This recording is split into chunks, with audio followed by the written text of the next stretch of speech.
Ciao a tutti, sono Mia. Oggi voglio raccontarvi qualcosa di molto personale. Una storia che forse vi farà sorridere, forse vi farà sentire meno soli, perché so che molti di voi, proprio come me, hanno avuto paura almeno una volta nella vita di andare dal dentista. Sì, lo so. Quella paura è molto più comune di quanto pensiamo e oggi voglio condividere con voi l'esperienza che ha cambiato completamente il mio modo di vedere quella piccola sedia bianca con la luce enorme sopra. Tutto è iniziato un martedì mattina di ottobre.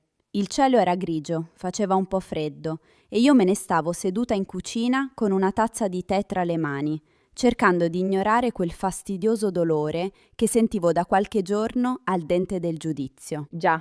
Il dente del giudizio. Che nome strano, vero? Come se avere quel dente ti rendesse automaticamente più saggio. Io di sicuro non mi sentivo per niente saggia in quel momento. Mi sentivo solo spaventata. Avevo rimandato la visita per quasi 3 settimane. 3 settimane. Ogni mattina mi svegliavo e pensavo, oggi chiamo. Poi arrivava la sera e non avevo ancora chiamato. Questo è il potere della paura, amici miei. Ci fa rimandare anche le cose che dobbiamo assolutamente fare. Ma quel martedì il dolore era diventato troppo forte. Non riuscivo a mangiare bene, non riuscivo a dormire bene. Mia mamma mi aveva già detto almeno 4 volte: Mia, vai dal dentista. E io ogni volta rispondevo: sì, vado. Ma non andavo mai. Quindi quella mattina, con il cuore che batteva un po' più veloce del solito, ho preso il telefono e ho chiamato lo studio dentistico vicino a casa mia. Una voce gentile ha risposto subito. Mi ha chiesto come stavo, mi ha ascoltata con pazienza e mi ha dato un appuntamento per il pomeriggio stesso. Il pomeriggio stesso! Nessuna via di fuga. Ho passato tutta la mattina cercando di non pensarci. Ho fatto la spesa, ho sistemato la casa, ho guardato un po' di televisione, ma quella sensazione strana nello stomaco non se ne andava. Voi la conoscete quella sensazione? Quella leggera tensione che senti quando sai che qualcosa di difficile sta arrivando. Verso le 2 del pomeriggio mi sono preparata.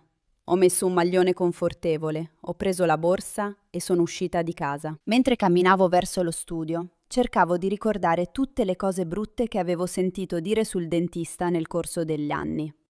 Le trapano, le siringhe, il rumore. Oh, quel rumore. Quando ero piccola, mia cugina mi aveva descritto una visita dal dentista come qualcosa di terrificante e quell'immagine era rimasta nella mia testa per anni e anni. Lo studio era in una via tranquilla, con un piccolo giardino davanti. Non sembrava per niente spaventoso dall'esterno. C'era anche un vaso di fiori arancioni vicino all'ingresso. Sono entrata. La sala d'attesa era luminosa, ordinata, con qualche rivista sul tavolo e una musica dolce in sottofondo. Una signora alla reception mi ha accolta con un sorriso grande e caldo.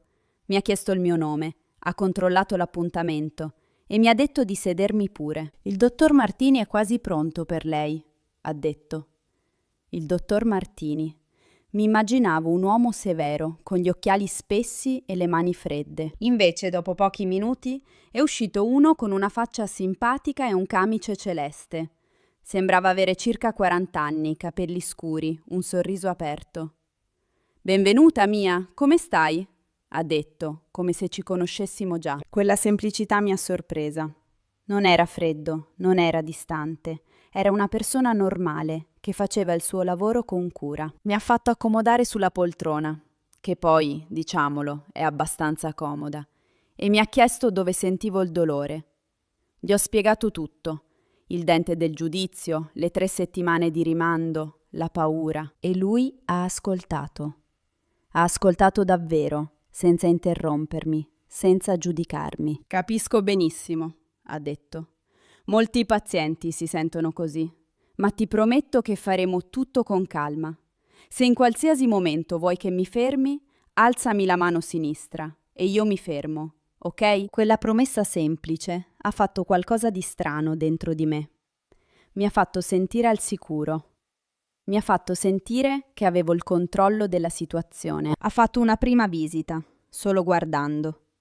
Poi ha fatto una piccola radiografia digitale, veloce, indolore. Mi ha spiegato ogni cosa prima di farla.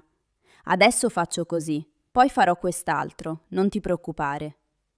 Quella spiegazione continua mi aiutava moltissimo. La paura, lo so adesso, viene spesso dall'ignoto. Quando sai cosa sta per succedere, hai meno paura. Il dente del giudizio aveva un piccolo problema, niente di grave. Il dottor Martini mi ha spiegato la situazione con parole semplici, usando anche un piccolo schermo per mostrarmi la radiografia. Vedi qui? Questo è il tuo dente. Non è complicato da risolvere. Poi è arrivato il momento che temevo di più, l'anestesia locale. Ho stretto forte il bracciolo della poltrona, ma il dottore ha detto: respira lentamente, sentirai solo una piccola pressione, niente di più. E aveva ragione. Una piccola pressione, qualche secondo, e poi niente. Il dolore era sparito. Mi sentivo strana. Quella parte della bocca era completamente addormentata, ma non faceva male. Per niente. Stai bene? Ha chiesto il dottor Martini. Sì, ho risposto sorpresa.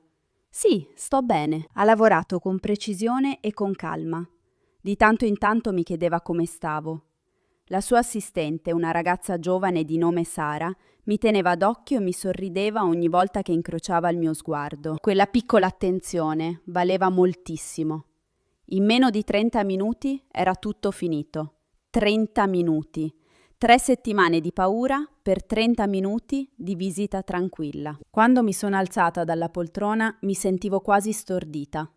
Non per il dolore, non ne avevo, ma per la sorpresa.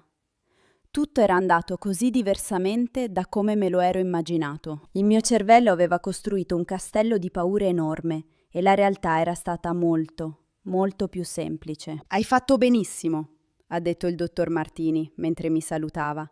E ricorda, è importante venire a fare i controlli regolari, non aspettare che il dolore arrivi. Aveva ragione, naturalmente, e io lo sapevo già. Ma a volte abbiamo bisogno di vivere un'esperienza per capire davvero qualcosa, non solo saperlo con la testa. Sono uscita dallo studio con una sensazione leggera nel petto. Il cielo era ancora grigio, ma mi sembrava meno pesante di prima. Ho camminato lentamente verso casa, pensando a quello che era appena successo. Pensavo a tutte le volte che avevo rimandato, a tutte le notti che avevo dormito male per il dolore, a tutte le preoccupazioni inutili. E pensavo anche a quanto spesso facciamo così nella vita. Costruiamo muri enormi attorno alle cose che ci spaventano e poi, quando finalmente le affrontiamo, ci rendiamo conto che il muro era solo nella nostra testa. Voi avete mai vissuto qualcosa di simile? C'è qualcosa che avete rimandato a lungo per paura e poi, quando l'avete fatto, era molto più semplice di quanto pensavate. Scrivete nei commenti, mi piacerebbe molto sapere le vostre esperienze. Siamo tutti un po' così, lo sapete. Abbiamo paure diverse, ma la paura in sé è qualcosa che ci accomuna tutti. Nei giorni successivi alla visita ho pensato spesso a quella sensazione di sollievo. Non solo perché il dolore al dente era sparito, e quello era già meraviglioso, ma perché avevo affrontato qualcosa che mi spaventava e quella piccola vittoria mi aveva dato energia. Ho chiamato mia mamma la sera stessa. «Mamma, sono andata dal dentista». Ho sentito la sua sorpresa dalla voce. «Finalmente! E com'è andata?» «Benissimo», le ho detto. «Era molto meglio di quello che immaginavo». Silenzio per un secondo, poi. «Mia, te lo dicevo io. Le mamme hanno sempre ragione. Almeno su queste cose». Da quel giorno ho preso un impegno con me stessa. Niente più rimandi inutili. Se qualcosa fa paura, non significa che sia davvero pericoloso o difficile. Significa solo che è sconosciuto. E il modo migliore per togliere il potere alla paura è affrontare quella cosa sconosciuta e scoprire com'è davvero.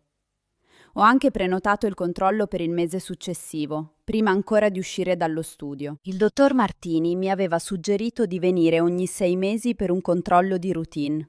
E io per la prima volta nella vita ho detto di sì senza esitare.